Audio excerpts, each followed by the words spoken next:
Hi ஆரஞ்சபிளட்ஸ், welcome to Rakesh Jeni 2.0. இன்னைக்கு நம்ம டே 83 ஓட சம்பவங்கள் தான் பார்க்க போறோம். அதுல ஃபர்ஸ்ட் ஓபன் பண்ண உடனே நம்ம மாயா அர்ச்சனாவை பத்தி பெருமையா பேசிட்டு இருந்தாங்க. அதாவது அர்ச்சனாக்கு பசி எடுத்தா என்ன கூப்பிட்டு நான் வாயை மட்டும் எடுத்துட்டு வரேன், நீங்க என்ன பண்றீங்க அப்படின்னா 4 பிரெட் அதை 2ஆ பிரிச்சு நடுவுல ஜாம தடவி அழகா வச்சிருங்க, அதை நான் வந்து மொச்சக்குன்னு சாப்பிடுவோம், மத்தபடி என்ன வேலை எல்லாம் செய்ய சொல்லாதீங்க அப்படின்னு கூச்சமே இல்லாம கேக்குறாங்க. அதே மாதிரி பூர்ணிமாவை கூப்பிட்டு காஃபி போட்டு கூட அப்படிங்கிறாங்க. இவங்க போட்டுக்க வேண்டியது தானே, சும்மா தானே இருக்காங்க. பட் அதுக்கும் நம்ம பூர்ணிமா ஓ காஃபியா நான் போட்டு தரனே அப்படின்னு வைஞ்சிட்டு போய் போட்டு தராங்க. முதவி அளக்காதடா, அண்ட புழுகனா இருப்ப போல இருக்க. இப்படி எல்லாம் பெருமையா பேசிட்டு இருக்கிறப்போ நம்ம ரவீனாவும் சொன்னாங்க, ஏங்க அவ்வளவு ஏன் சொல்றீங்க, என்ன அவங்களுக்கு கொஞ்சணும் அப்படின்னு தோணுச்சுன்னா அவங்க தானே வந்து கொஞ்சணும், ஆனா நீங்க வாயேன் கொஞ்சம் கொஞ்சிக்கிறேன் அப்படின்னு என்ன கூப்பிடுறாங்க. இப்படி எல்லாம் பேசிட்டு இருக்காங்க. அதுக்கும் நம்ம நிக்சன் சொல்றாரு, என்னங்க பண்றது, அவங்க வீட்டுல அவங்க செல்லமா வளர்ந்துட்டாங்க அப்படின்னு. அதே தான் நம்மளும் சொல்றோம். எந்திரிச்ச உடனே பால் காஃபி டீ எல்லாம் போட்டு கொடுத்து அம்மா எழுப்புவாங்க வீட்டுல. இந்த வீட்டையும் அவங்க அம்மா வீடு மாதிரி தான் பாக்குறாங்க. சோ மாயாவா அக்காவாவும் பூர்ணிமாவை சின்னக்காவாவும் ரவீனாவை அவங்க வீட்டுல இருக்கிற நாய்க்குட்டி மாதிரியும் மொத்தத்துல இந்த வீட்டையே அவங்க ஃபேமிலியா பாக்குறதுல என்ன தப்பு இருக்கு? அப்படிதானே அர்ச்சனா. வெயிட் ஆனா லாஸ்ட் வீடியோல நம்ம தப்பான ஒரு இன்ஃபர்மேஷன் கொடுத்துட்டோம். அர்ச்சனாக்கு 25 வயசு தான் அப்படின்ட்டு. அப்புறம் நம்ம மக்கள்லாம் கமெண்ட் செக்ஷன்ல வந்து சொன்னாங்க, ப்ரோ அவங்களுக்கு 32 வயசு ஆகுது அப்படின்ட்டு. அப்படி வச்சு பாக்குறப்போ மாயாவும் பூர்ணிமாவும் எப்படி அக்காவா வரும்? அப்போ இவங்க 2 பேரையும் தங்கச்சியா பாத்துட்டு இருக்காங்க. அதனாலதான் உரிமையா கேட்டிருக்காங்க எங்க அர்ச்சனா. இந்த பாசம் உங்களுக்கு புரியல. நல்ல வேலை எங்க அர்ச்சனா 4வது வாரம் 5வது வாரம் தான் வந்தாங்க. ஒருவேளை ஃபர்ஸ்ட் வீக்கே வந்திருந்தாங்கன்னா கண்டிப்பா என்ன கை காலம் அம்மி கூட சொல்லிருப்பாங்க. Just miss. அதைத்தான் செய்ய போறேன். அடுத்து நம்ம மாயா விஷ்ணுவை பத்தி பெருமையா பேசிட்டு இருந்தாங்க. அது என்னவென்றால், எனக்கு இந்த விஷ்ணுவை பார்த்தாலே பிடிக்கல, நீங்க வேணா அவர் கல்யாணமே பண்ணிக்கோங்க, ஆனா என்ன கூப்பிடாதீங்க, நான்லாம் வரமாட்டேன் அப்படின்னு சொல்ல நம்ம பூர்ணிமாவோ ஏங்க இந்த மாதிரிலாம் பேசாதீங்கன்ட்ட அப்படின்னு ஏதாவது சொல்லுவாங்கன்னு பார்த்தா அப்படின்னு சிரிச்சிட்டு இருக்காங்க.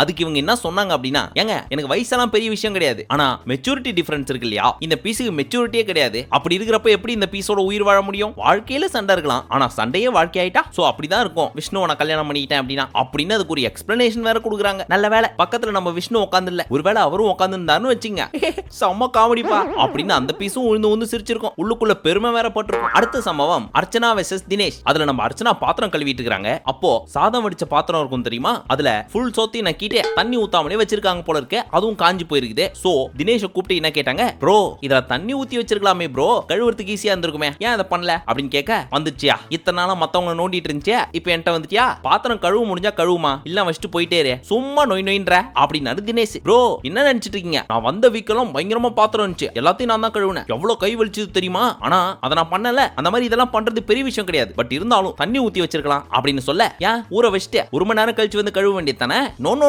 கிட்டத்தட்ட முக்கா பாத்திரத்தை முடிச்சிட்டேன், இந்த ஒண்ணுதான் பேலன்ஸ், அதையும் நான் கழுவி வச்சுட்டே போறேன் அப்படின்னு அடம் முடியுது இந்த பீஸ். இந்த தினேஷுக்கு கொஞ்சம் கூட மனசாட்சியே கிடையாது. வேலை செய்யாம இருந்த புள்ள அந்த குழந்தை இவ்வளவு தூரம் பாத்திரம் கழுவுறதே பெரிய விஷயம். அப்படி இருக்கிறப்போ தண்ணி ஊத்துனா என்னவா, இன்னும் என்ன கேட்டா தினேஷ் தான் பாத்திரத்தை கழுவி வச்சிருக்கணும், நாளைக்கே போய் நான் தினேஷ் மேல ஒரு கேஸ் போட போறேன், அர்ச்சனாவை கொடுமை செய்கிறார் தினேஷ் அப்படின்னு அந்த பச்சை குழந்தைய கூப்பிட்டு பாத்திரம் கழுவுறாரு. அதுவும் ஊற வைக்காத பாத்திரத்தை அர்ச்சனாவை கழுவுறாரு. இந்த மனுஷனுக்கு மனசாட்சி இருக்குதா? போக்ஸோல தான் தூக்கி போடணும் இவரை. ஐயா நீங்க என்னென்னமோ பேசுறீங்க, எனக்கு ஒரே குழப்பமா இருக்கியா. நெக்ஸ்ட் நம்ம ஆண்டு வந்தாரு, வந்து ஃபேமிலி எல்லாம் வந்தாங்க போல இருக்க, ரொம்ப ஜாலியா இருந்தீங்களா? குடும்பம் என்பது நான் பாரதி ராஜா படத்துல நடிச்சிட்டு இருக்கிறப்போ, சாரி பாலச்சந்தர் படத்துல நடிச்சிட்டு இருக்கிறப்போ அப்படின்னு ஒரு கதைலாம் சொல்லி முடிச்சுட்டு ஒவ்வொருத்தையும் அனுபவத்தை கேட்டுட்டு இருந்தாரு. அதுல ஒவ்வொரு பீஸும் எங்க அம்மாவோட சேர்ந்து ஆடினதுல எனக்கு ரொம்ப பெருமையா இருக்கு, அம்மா தான் எனக்கு உயிர், அம்மா எனக்கு பூ கொடுத்தா, இப்படி எல்லாம் சொல்லிட்டு இருந்தாங்க. அதுல முக்கியமா நம்ம ரவீனா, எங்க அண்ணனை நான் தொட்டு கூட பேசினது கிடையாது, அப்படி இருக்கிறப்போ என்ன வந்து கட்டி பிடிச்சா அழுதான், அட்வைஸ் பண்ணா சார், அதெல்லாம் ஓகே தான், ஆனா அம்மா வந்திருந்தா பெட்டரா இருந்திருக்கும், ஆனா அவங்க வராம என் ஃப்ரெண்டோட அம்மா வந்தாங்க, சரி வந்துட்டாங்க, அதுக்காக அவங்க வரக்கூடாதுலாம் இல்ல,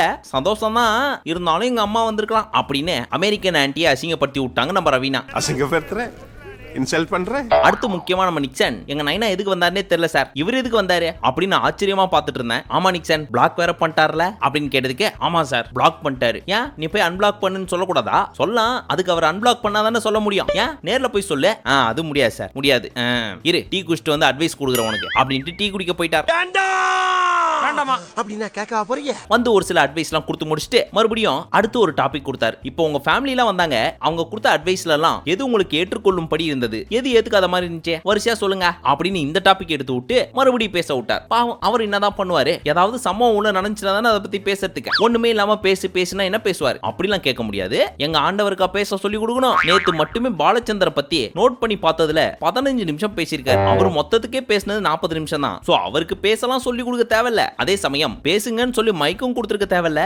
உண்மை. சரி நம்ம டாபிக் வருவோம். எது ஏத்துக்கிற மாதிரி இருந்துச்சு, எது ஏத்துக்காத மாதிரி இருந்துச்சுப்பா அப்படின்னு கேட்டதுக்கு எல்லா பீஸும் ஒன்னு சொல்லிச்சு. அதுல மணி நான் கண்டென்ட்காக ஒரு சிலதெல்லாம் பண்றேன் அப்படின்னு சொன்னாங்க சார். நான் அப்படிலாம் பண்ணல. அப்புறம் எங்களுக்குள்ள ஒரு சாரி மேட்டர்லாம் போச்சு. அதெல்லாம் எங்களோட கேமை பாதிக்குது அப்படின்னு கூட சொல்லியிருந்தாங்க. அதை நாங்க ஏத்துக்கிறோம் சார். பட் நான் இன்ஃப்ளூயன்ஸ் பண்ணி தான் ரவீனா இதெல்லாம் பண்றா, நாமினேட் பண்றா, கேம் ஆடாம இருக்கிறா அப்படின்னு சொல்றதெல்லாம் ஏத்துக்கவே முடியாது சார் அப்படின்னாரு மணி. அடுத்த அர்ச்சனா எங்க அப்பா சொன்னாரு சார். எங்க அப்பா சொன்னாருங்க, யார் உங்களுக்கு உதவி செஞ்சாலும் அதை கட்சி வரைக்கும் மறக்க கூடாது அப்படின்னு. அதை நான் அப்படியே ஃபாலோ பண்ணுவேன் சார். ஏன்னா எங்க அப்பா சொன்னாரு சார் அப்படின்னாங்க. பட் அம்மா சொன்னது கேட்க மாட்டேன் சார். ஏன்னா அவங்க என்ன தெரியுமா சொன்னாங்க, இந்த வீட்டுக்குள்ள யாரையும் நம்பாதன்னு சொன்னாங்க சார். அது எப்படி இந்த வீட்டுக்குள்ள யாரையும் நம்பாம இருக்க முடியும்? நான் நம்புவேன் சார். ஏன்னா அதை எங்க அப்பா சொல்ல சார் அப்படின்னு சொல்ல நானே சொல்றேன் நான் நம்புவேன் அப்படின்னு சொல்லிட்டு இருந்தாங்க அர்ச்சு.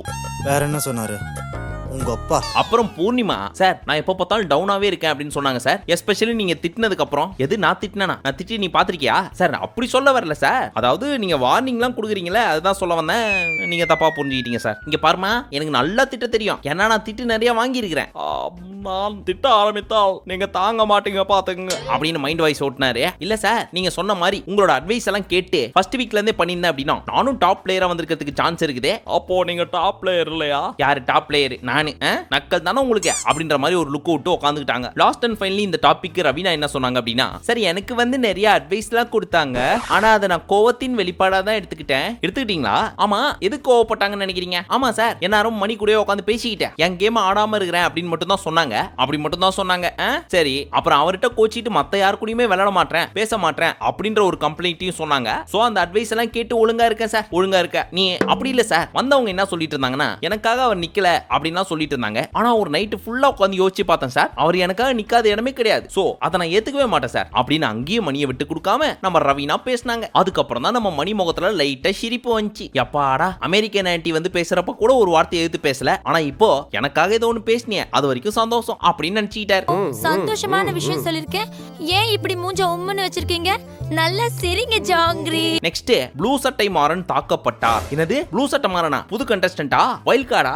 அப்படிலாம் நினைச்சுக்காதீங்க. நேத்து ஒரு மேட்டர் பத்தி பேசிட்டு இருந்தார். அதாவது இந்த படத்தெல்லாம் ரிவ்யூ பண்ணுவாங்க தெரியுமா? அவங்க எத்தனையோ விதம். ஒருத்த வந்து 4 தடவை படத்தை பார்க்கலான்னுவான், இன்னொருத்தன் ஒரு தடவை பார்க்கலான்னுவான், வேற ஒருத்தன் மனுஷன் பாப்பானா அப்படின்னு சொல்லுவான். பட் இந்த மாதிரி திரைப்படத்தை விமர்சனம் பண்றாங்க பாத்தீங்களா, அவனுங்களுக்கு படத்தை டைரக்ட் பண்ற அறிவெல்லாம் இருக்காது அப்படின்னு பொதுவா சொன்னாரு. இதுல நம்மளும் தான் ரிவ்யூ எல்லாம் பண்ணிருக்கோம். ஆனா நம்மள சொன்னாங்கன்னு எடுத்துக்கூடாது. பிகாஸ் பாசிட்டிவா சொல்றப்போ நமக்குன்னு எடுத்துக்கணும், நெகட்டிவா சொல்றப்போ யாரையோ பார்த்து சொல்லிட்டு இருக்காரு அப்படின்னு தான் எடுத்துக்கணும். டேய் உங்களுக்கு வெக்கமே இல்லையாடா? கான்ஃபிடென்ட். இந்த அட்வைஸ் நீங்க ஏத்துக்கிட்டீங்க அப்படின்னா எவன் திட்டினாலும் உங்களுக்கு சொரணையே இருக்காது, கோவமும் வராது. இது வரலனாவே உங்களுக்கு பிபி ஹார்ட் அட்டாக்லாம் வராது. சோ சூடு சொரணை இல்லாமல் வாழுங்கள். அப்படி இருந்தால் சாவையே எதிர்த்து நிக்கலாம் அப்படின்றது என்னோட பர்சனல் அட்வைஸ்.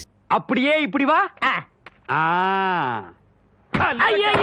அப்புறம் இதெல்லாம் சொல்லி முடிச்சுட்டு இவர் இன்னொரு மேட்டர் சொன்னார். நானே ஒரு சில படம்லாம் சூப்பரா பண்ணிருக்கேன் அப்படின்னு நினைப்பேன். ஆனா அந்த படம் சுத்தமா ஓடாது. அடச்சை மொக்கையா பண்ணிட்டேனே அப்படின்னு தலையில கை வச்சுட்டு உட்காந்துட்டு இருக்கிறப்போ படம் சூப்பர் வேற லெவல் அப்படின்னு பெருமையா பேசிட்டு இருப்பாங்க. இதெல்லாம் ஏன் தப்புன்னு எடுத்துக்க மாட்டேன், மக்களாகிய உங்க தப்புன்னு நினைச்சுப்பேன் அப்படின்னு சொல்லிட்டு நம்மள டேமேஜ் பண்ணி விட்டு போயிட்டாரு. சரி இதெல்லாம் விடுங்க, கண்டென்ட்டுக்காக ஏதோ பேசிட்டு இருக்காருன்னு வச்சுப்போம். இதெல்லாம் பேச போறதுக்கு முன்னாடி டீ குடிச்சிட்டு வந்தாரு தெரியுமா? வந்து 5 நிமிஷம் கூட ஆகல, மறுபடியும் பிரேக்ன்ட்டு போயிட்டாரு. பேசுறதுக்கு டாபிக் இல்லதான், அதுக்காக கண்டென்ட் 5 நிமிஷம், அதுக்கு போட்ட ஆட் 8 நிமிஷம்.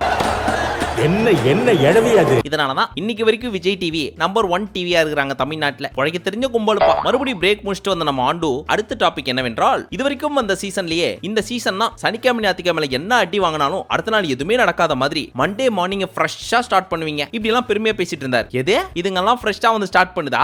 ஒவ்வொன்றுங்களும் பேகேஜ்ன்ற பேர்ல பெரிய பெரிய மூட்டையை பின்னாடி வச்சு சுத்திட்டு இருக்குதுங்க. இந்த மாயாலாம் ஒரே ஒரு டைம் திட்டினதுக்கு மூஞ்ச தூக்கி வச்சுக்கிட்டேன் இப்போ வரைக்கும் நானா இருக்கிறேன் அப்படின்னு சொல்லி யாரு சண்டை போட்டாலும் வேடிக்கை மட்டும் தான் பார்த்துட்டு இருக்காங்க. தினேஷ் எப்படா இந்த விச்சுமா மாட்டோம் வச்சு குத்தலாம் அப்படின்னு கர்வம் கட்டி சுத்திட்டு இருக்காரு. இவங்க எல்லாத்தையும் மறந்துட்டு ஃப்ரெஷ்ஷா ஸ்டார்ட் பண்றாங்களா? சரி அந்த மனுஷன் தான் கேக்குறாரு. அப்படிலாம் ஒண்ணும் கிடையாது சார், எங்களுக்குள்ளயும் காண்டெல்லாம் இருக்கும், அதெல்லாம் காட்டிட்டு தான் இருக்கிறோம் அப்படின்னு தானே சொல்லியிருக்கணும். அதை விட்டு இந்த பீஸுங்க எல்லாரும் சார் நாங்க ஏன் அப்படி இருக்கோம்னா எங்களோட பிரின்சிபலே அப்படிதான் சார். நாங்க பிறந்தது வளர்ந்தது எல்லாத்துலயுமே நல்லதை மட்டும் தான் எடுத்துப்போம், கெட்டதை எடுத்துக்க மாட்டோம். அப்படியே கெட்டது வந்தாலும் திருந்தி வாழ தான் ட்ரை பண்ணுவோம் இப்படின்னு பெருமை பீத்திக்குதுங்க. அதாவது வாய்க்கு வந்தபடி எல்லாம் பேசக்கூடாது, எதா இருந்தாலும் நியாயமா பேசணுமா இல்லையா? அதுலயும் நம்ம தினேஷ் சார் என்ன பொறுத்த வரைக்கும் பேகேஜே வச்சுக்க மாட்டேன் சார் அப்படிங்கிறாரு. விஷ்ணு சார் நானும் அதை அப்பப்போ மறந்துடுவேன், நல்ல விஷயத்த மட்டும் தான் செய்வேன் அப்படிங்கிறாரு. ஏற்கனவே சொன்ன மாதிரி மாயா நான் எதுவுமே மைண்ட்ல வச்சுக்கல சார், கேம்ல போக்கஸ்டா இருக்கணும்னு சொல்லி ஸ்டார்டிங்ல இருந்து இப்போ வரைக்கும் கேமை மட்டும் தான் கான்சென்ட்ரேட் பண்ணி விளையாடிட்டு இருக்கேன் அப்படின்லாம் சொல்லிட்டு இருக்காங்க. நான் சொன்னதெல்லாம் எக்ஸாம்பிள் தான், ஆனா எல்லா பீஸுங்களும் இதே டைலாக் தான் மாறி மாறி சொல்லிட்டு இருந்துச்சுங்க. அதெல்லாம் பாக்குறப்போ ஐயா எனக்கு வேற வழி இல்ல, ரிவ்யூ தான் பண்ணி ஆகணும், அதுக்காக இந்த கருமத்தெல்லாம் பார்த்து தான் ஆகணும். ஆனா அதுக்குன்னு வாய் இருக்குன்னு சொல்லி வாழைக்காய் பஜ்ஜி சொல்றதெல்லாம் ரொம்ப ஓவரியா அப்படின்னு தான் நினைக்க தோணுச்சுப்பா. எல்லாத்தையும் நானே சொல்லுமா வாயத்தோன்னு சொல்லேண்டி. தாங்க முடியாம நானே டங்குன்னு செவத்துல போய் முட்டிக்கிட்டேன். நானும் மனுஷி தானே. ஆனா இதுல ஒரே ஒரு நல்ல விஷயம் என்ன அப்படின்னு கேட்டீங்கன்னா, நம்ம ரவீனா ஒரு மேட்டர் சொன்னாங்க. அவங்க டவுனா இருக்கிறப்ப பவுன்ஸ் பேக் பண்ணி திரும்ப கொண்டு வர்றது 3 விஷயமா. அதுல ஒண்ணு நடந்தது எல்லாமே நல்லதுக்கு தான் அப்படின்னு எடுத்துப்பாங்களாம். ரெண்டாவது இதுவும் கடந்து போகும் அப்படின்னு ஒரு நம்பிக்கையா. மூணாவது நான் எப்ப டவுன் ஆனாலும் குண்டு பையா எந்திரே அப்படின்னு மோட்டிவேட் பண்றது மணிதா சார் அப்படின்றத சொல்ல போறதுக்கு முன்னாடி ஒரு சிரிப்பு சிரிச்சாங்க பாருங்க அப்படின்னு. அதுதான் நிகழ்ச்சியை கொஞ்சம் சுவாரஸ்யமா வச்சிச்சு. அதுக்கு நம்ம ஆண்டு என்ன சொன்னார்னா, சோ மணியும் வீடும் தான் உங்களோட உந்து சக்தி. ஆனா என்ன பொறுத்த வரைக்கும் உந்து சக்தி யாரு தெரியுமா? வேற யார சொல்ல போறாரு? இந்த பக்கம் கை காமிச்சே மக்கள்னு போறாரு அதானே அப்படின்னு யோசிச்சுட்டு இருந்தோம். அதே மாதிரி நம்மள கை காமிச்சே மக்கள் அப்படின்னு சொன்னாரு. அதுக்கு என்ன காரணம் சொன்னாரு அப்படின்னா, 3 கோடி மக்கள் நான் பேசுறத பாக்குற பாக்கியம் எனக்கு கிடைச்சிருக்கு. இது எவ்வளவு பெரிய விஷயம். அதனால இவங்க தான் என்னோட உந்து சக்தி அப்படின்னு ஓட்டிட்டு, சரி ரவீனா நான் வீட்டுக்கு போறேன், ஸ்டோர் ரூம் போய் திறந்து பாரு, உனக்கு ஒரு அதிர்ச்சி காத்திருக்கிறது அப்படின்ட்டு போயிட்டார். திறந்து பார்த்தா நம்ம ரவீனாவோட மம்மி. அவங்கள பார்த்த உடனே அதிர்ச்சியில ஆணு கத்திட்டாங்க நம்ம ரவீனா. ஆனா நம்ம மணி பாத்ரூம்ல பல்லிய பார்த்த வயசு பொண்ணு மாதிரி தெரிச்சு ஓடினாரு. ஆனா அந்த அம்மா மாஸ்டர் அப்படின்னு கையை கொடுத்து ஒண்ணுமே நடக்காத மாதிரி தான் பேசினாங்க. ஆனாலும் மணி மந்திரிச்ச மாதிரியே சுத்திட்டு இருந்தாரு. சோ கேமரா கிட்ட வந்து, ஐயா கதவு திறந்துருங்கயா, நான் இப்படியே ஓடி போயிடுறேன் அப்படிலாம் கதறிட்டு இருக்காரு. அதுக்கப்புறம் பெருசா அந்த அம்மா கண்டுக்கலன்னு உடனே நம்ம ஆளுக்கு ஒரே குஷி ஆயிடுச்சு. அம்மாவும் பொண்ணு அந்த முட்டை சோஃபாக்குள்ள உட்காந்துக்கிட்டு செல்லம் கொஞ்சம் விளையாடிட்டு இருந்தாங்க. அதை பார்த்துட்டு பின்னாடி நின்று டான்ஸ் ஆடிட்டு இருக்காரு நம்ம மருமக. கண்கொள்ளா காட்சி. பிக் பாஸ் வீட்டுக்கு புருஷன் பொண்டாட்டி வந்திருக்காங்க, காதலன் காதலி வந்திருக்காங்க. ஆனா என்டையர் ஃபேமிலியே இங்க வந்திருக்கு அப்படின்னா அது ரவீனாவோட ஃபேமிலி மட்டும்தான். ஏன்னா மாமியாரு மருமகன் மகன் இப்படின்னு மொத்த ஃபேமிலி இங்க இருக்கிறாங்கன்றப்போ ஆரோக்கிய பால்ல வர்ற அக்கா சொல்ற மாதிரி வேற என்னங்க வேணும்?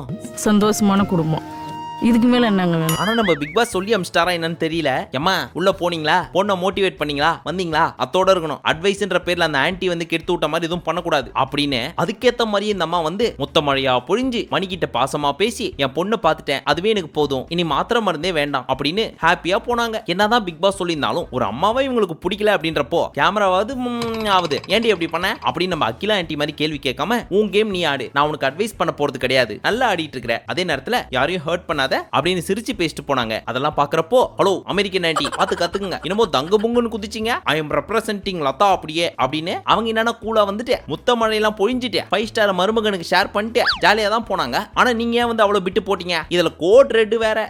இதெல்லாம் நீ கொஞ்சம் ஓவராவே பில்ட் அப் பண்ணிட்ட. சரி ஃபைனலி நீ ஏமா அன்னைக்கே வரல அப்படின்னு ரவீனா கேட்டதுக்கு, இப்பவே இந்த மணி பையன் அங்கங்க ஒழிஞ்சிக்கிறான், அன்னைக்கு மட்டும் நான் வந்திருந்தேன்னா கக்கூசூர்ல இருந்து வெளியவே வந்திருக்க மாட்டான், சாரி மாட்டாரு, அதனாலதான் அன்னைக்கு வராம ஜஸ்ட் 2 டேஸ்க்கு அப்புறம் வந்தேன், இப்ப என்ன ஆயி போச்சு, அதான் வந்துட்டல ஒழுங்கா ஆடு அப்படின்னு சொல்லி அட்வைஸ் எல்லாம் கொடுத்துட்டு லாஸ்டா போறதுக்கு முன்னாடி அந்த முட்டை சோஃபால உட்கார்ந்தாங்க. அப்ப நம்ம மருமகன் பாத்துங்க பாத்து உட்காருங்க, இந்தாங்க தலகாணி வச்சுட்டு உட்காருங்க, முதுகு வலிக்கும் அப்படின்னு அள்ளி தெளிக்கிறாரு மாமியாருக்காக. பார்க்க தானே போறோம், 10 வருஷத்துக்கு அப்புறம் எப்படி இருக்க போறாரு அப்படின்ட்டு. நாங்களும் இப்படி எல்லாம் செஞ்சவங்க தான். ஆனா அந்த ஒரு விஷயத்தை நினைச்சு இன்னும் வருத்தப்பட்டு இருக்கிறேன். இந்த கை தானே இதெல்லாம் பண்ணிச்சே அப்படின்னு கொதிக்கிற தண்ணியில கையை விட்டு எனக்கு நானே தண்டனை எல்லாம் கொடுத்துருக்கிறேன். அப்ப நான் பட்ட வேதனை இருக்கே, அந்த வேதனை.